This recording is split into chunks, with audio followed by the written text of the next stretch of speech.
जय श्री कृष्ण। इस संसार में मनुष्य जब जन्म लेकर आता है तो बचपन से लेकर जवानी, बुढ़ापा, मरते दम तक वो माया के पीछे भागता है, जो कि माया उसका अपना नहीं है। माया के चक्कर में वो अनजाने में फंस जाता है, नहीं जानकारी होने के कारण, और उसी को वो अपना मानकर उसके साथ घुल मिल जाता है, उसके साथ वो आनंद से जीवन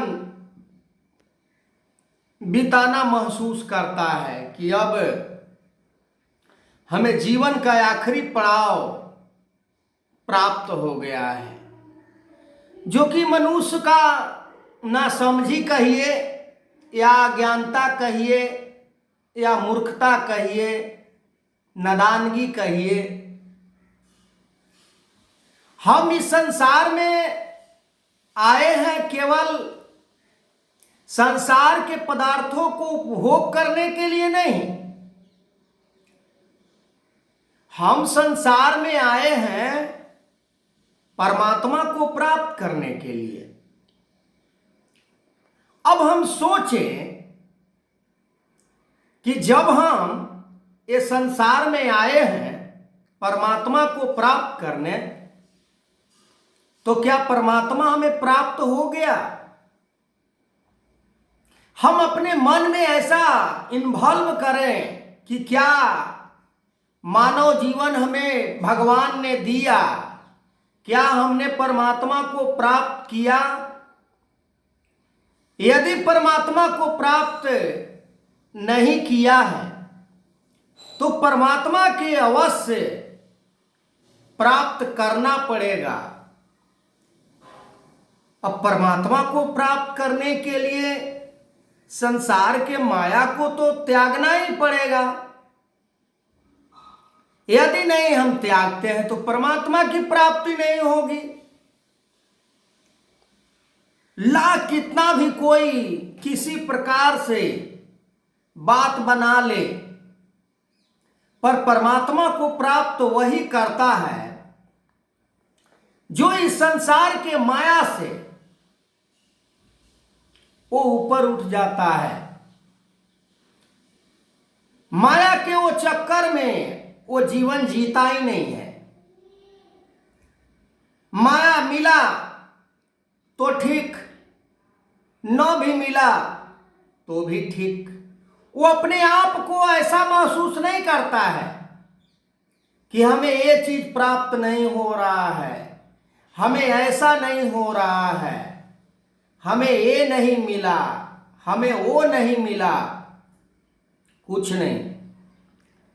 उसके मन में इतना परमात्मा को प्राप्त करने का भूख जग जाता है कि वो संसार को फिर लेस मात्र भी महत्व नहीं देता है, और इस संसार में माया को त्याग करने के लिए इतना सेंस, नॉलेज, बुद्धि, विवेक, ज्ञान की जरूरत है कि एक बच्चा जब बालपन से स्कूल में पढ़ते पढ़ते कितना बड़ा होता है, कितना ऊंचे ऊंचे पढ़ाई पढ़ता है, तब जाकर कहीं उसे किसी जॉब में सिलेक्शन होता है।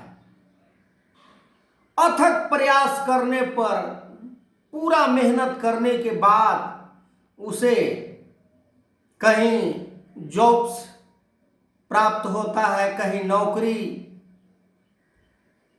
कहीं इंजीनियर का डिग्री लेता है, कहीं आईएएस का डिग्री लेता है। ठीक उसी प्रकार जब इंसान उसी स्टूडेंट के अवस्था में जब ये भक्ति क्या है, भक्ति करने वाले जो होते हैं वो एक स्टूडेंट ही होते हैं। अब स्टूडेंट लाइफ में जो भी चीज को त्याग करना होता है वो चीज को त्याग करता है और फुल अपने कॉन्फिडेंस से वो अपने पढ़ाई के ऊपर फोकस करता है। तो परमात्मा को प्राप्त करने के लिए ये जीवन में परमात्मा की तरफ यदि फोकस होता है और जो जो परमात्मा को प्राप्त करने के दौरान हमें फोकस में कहीं ब्रेकअप महसूस होता है कि इन चीजों को हम त्याग दें, इन चीजों को हम छोड़ दें तो परमात्मा को प्राप्त हम कर लेंगे। तो जो भक्त होते हैं वो ऐसा ही करते हैं। परमात्मा को प्राप्त करने में सबसे बड़ा यदि कोई दुश्मन है हमारे जीवन में तो है कामना। कामना समाप्त ही नहीं होता है, एक कामना जाता है तो दूसरा उत्पन्न हो जाता है। फिर उसके बाद क्या आता है, कामना का ही सारा संतान है। फिर उसके बाद हमने कामना किया कि बहुत बड़ा इमारत हमारा बन जाए, ठीक, इमारत बन गया, बहुत बड़ा इमारत बन गया, कोई छोटा मोटा नहीं। कामना हमने किया, इमारत बन गया। अब उस इमारत को बनते ही हमारे मन के अंदर आ गया लोभ। बस अब मेरा जीवन सेटल हो गया, अब हमें कहीं भागने की जरूरत नहीं। फिर लोभ आ जाता है, फिर लालच आ जाता है, फिर स्वार्थ आ जाता है, फिर वो घृणा भी आ जाता है। महलों में रहने वाला झोपड़ी में रहने वालों के साथ तो प्यार करेगा नहीं, क्योंकि उसको अपने आप को, इमेज को डेमोरलाइज महसूस होता है कि मेरा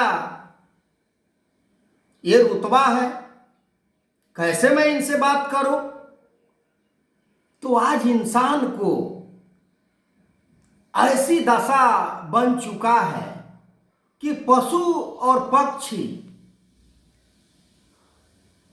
से भी नीचे स्तर वाली सोच, मार दुनिया के धन वैभव पहले से है, फिर इच्छा, वो कामना। क्या ब्रह्म ज्ञान यही सिखाता है। ब्रह्म ज्ञान यदि पूरा एनर्जी के साथ, फुल फोकस के साथ जीवन में धारण किया जाए तो हमें सारा रास्ता क्लियर कर देता है ब्रह्म ज्ञान।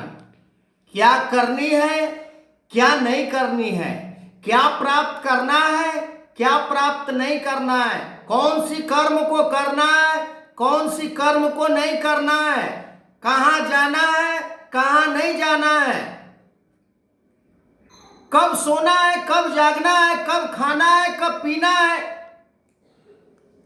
अरे गीता ऐसे धर्म शास्त्र है कि हमें जीवन जीने का, जीवन में जितना भी हम क्रियात्मक कर्म करते हैं वो सारे के सारे हमें समझाने का काम करता है। गीता यानी गुरु,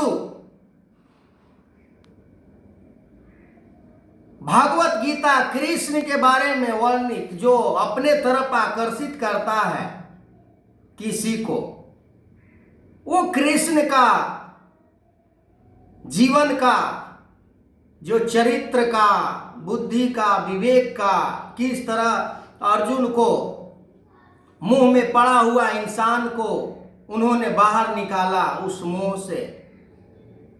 साधारण सी बात नहीं है। भगवान कृष्ण का मित्र, भगवान कृष्ण का सखा, वो अर्जुन के समान, ये परमात्मा का मित्र सोच सकते हैं आप। आज भी सतगुरु माता जी सभी को अपने परिवार के समान बना रहे हैं। परिवार को जो महत्व देना चाहिए वो महत्व परिवार। देखिए, ब्रह्म ज्ञान इतना बड़ा दौलत अगर सतगुरु दे रहा है तो क्या समझते हैं आप? यदि ब्रह्म ज्ञान दे रहा है और हम उसे एक्सेप्ट ना करें, किसी कांच के समान हम फेंक दें कि चलो ये हमें कहां से नकली हीरे के जैसे कांच दे दिया और हीरा कह रहा है, तो हमें हीरा से भी कीमती ये ब्रह्म ज्ञान प्राप्त हुआ है, जिसे धारण कर लेने से परमात्मा, हम कहते हैं केवल कि परमात्मा अंग संग है। कहां हमें डर लगता है कोई गलत कर्म करने से? कहां हमें भय लगता है कहीं गलत स्थानों पर जाने से? कहां हमें डर लगता है किसी को दिल दुखाने से? कहां हमें डर लगता है किसी को दुदकारने से? अरे ब्रह्म ज्ञान वो ज्ञान है जो सारे हिल हुज्जत को त्याग कर ब्रह्म ज्ञान को धारण कर लेने की जरूरत है। परमात्मा को प्राप्त करना ये जीवन में सबसे बड़ा प्राथमिकता कहिए, सबसे बड़ा लक्ष्य कहिए, सबसे बड़ा काम कहिए, पर परमात्मा से बड़ा हम ये संसार को काम को समझ लेते हैं। तो आगे मैं इस वीडियो को कंटिन्यू करूंगा। तब तक के लिए जय श्री कृष्ण।